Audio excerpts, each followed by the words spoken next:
కనిపించే దేవత కథ. రచన నీరజ హరి ప్రభల. కథాపఠనం మల్లవరపు సీతారాం కుమార్.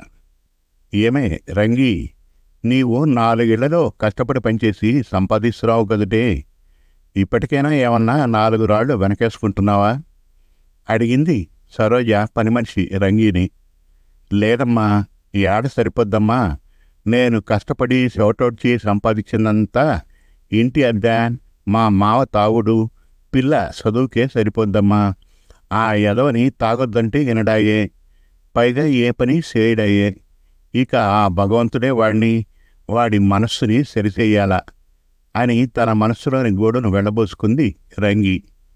4 ఏళ్ల నుంచి తన వద్ద నమ్మకంగా పనిచేస్తున్న రంగి పరిస్థితి తెలుసు కనుక సరోజ ఆమెను చాలా వరకు కనిపెట్టుకుంటూ ఉండడమే కాక తనకు తెలిసిన వాళ్ళ ఇళ్లలో కూడా దానికి పరీపించింది.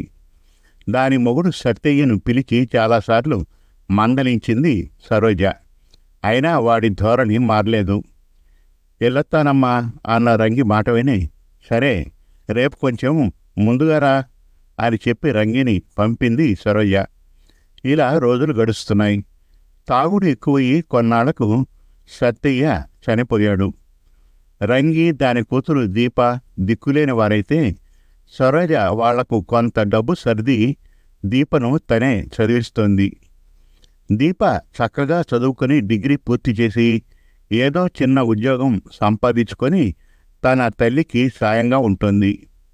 స్వతహాగా బుద్ధిమంతురాలైన దీప ఇంకా పై చదువులు చదవాలనే తన కోరికను సరోజ వద్ద వెళ్ళబుచ్చింది. అందుకు సరోజ చాలా సంతోషించి దీపని పై చదువులు చదివించడానికి మనస్ఫూర్తిగా అంగీకరించింది.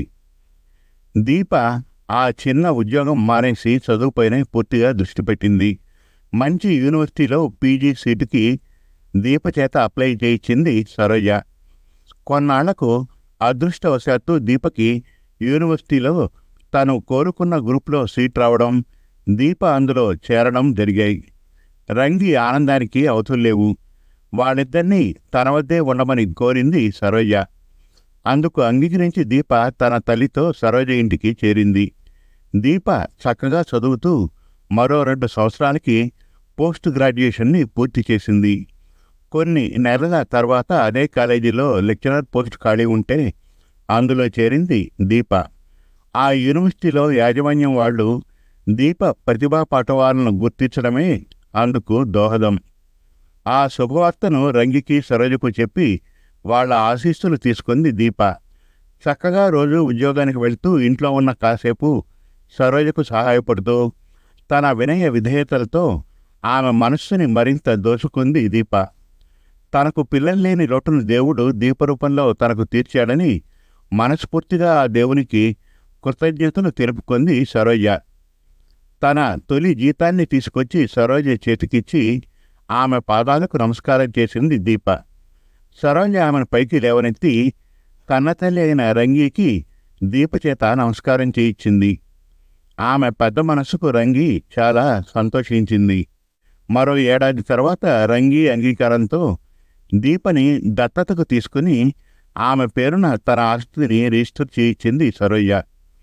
తనకు తెలిసిన మంచివాడు, అనాథ, మంచి ప్రతిభావంతుడైన లెక్చరర్ రమేష్కు దీపనిచ్చి పెళ్లి జరిపించింది. వాళ్ళిద్దరూ అన్యోన్యంగా కాపురం చేసుకుంటున్నారు. కొన్నాళ్లకు వాళ్ళిద్దరూ ఇంకా మంచి జీతంతో వేరే రాష్ట్రంలో ఉద్యోగాలు చేసుకుంటూ హాయిగా జీవిస్తున్నారు. రంగిని సరోజని కూడా రమ్మంటే సరోజ తను రాలేను, కడదాకా తను ఇంట్లోనే ఉంటానంది. రంగి కూడా తను పుట్టి పెరిగిన ఆ ఊరు నొగ్గి రానంది. చేసేది లేక వాళ్ళు వెళ్ళారు. రంగి దీపను తలుచుకొని ఇక ఒంటరిగా బాధపడకూడదని రంగికి అక్షరాలు నేర్పి చదువు చెప్పింది సరోజ. తన ఇంట్లో కంప్యూటర్లో దానికి శిక్షణను ఇచ్చి ఆన్లైన్లో డబ్బులు సంపాదించడం ఎలాగో నేర్పింది. స్వతహాగా తెలివైన రంగి చక్కగా అవన్నీ నేర్చుకొని కొన్నాళ్లకు కంప్యూటర్లో ఆన్లైన్లో ఉపాధి పొందుతూ హాయిగా ఉంటుంది. రంగి కంప్యూటర్లో వీడియో కాల్ చేస్తూ ఇప్పుడు తన కూతురు అల్లుడితో చక్కగా మాట్లాడుతోంది. తల్లిని చూసి చాలా గర్వపడుతోంది దీప. తన కాళ్ల మీద తను నిలబడేలా చేసి తన జీవితాన్ని నిలబెట్టిన తన యజమాని సరోజ అంటే రంగికి చాలా భక్తి, గౌరవాభిమానం. దీపకి ఇక సరోజ సాక్షాత్తు దేవతే. ఆ తల్లి కూతుళ్ళు సరోజకి తమ మనస్సుల్లో కోవెల కట్టి అందులో దేవతగా ఆమెని కొలుస్తున్నారు. దేవత అంటే ఎక్కడో లేదు, మా సరోజమ్మే మాకు కనిపించే దేవత.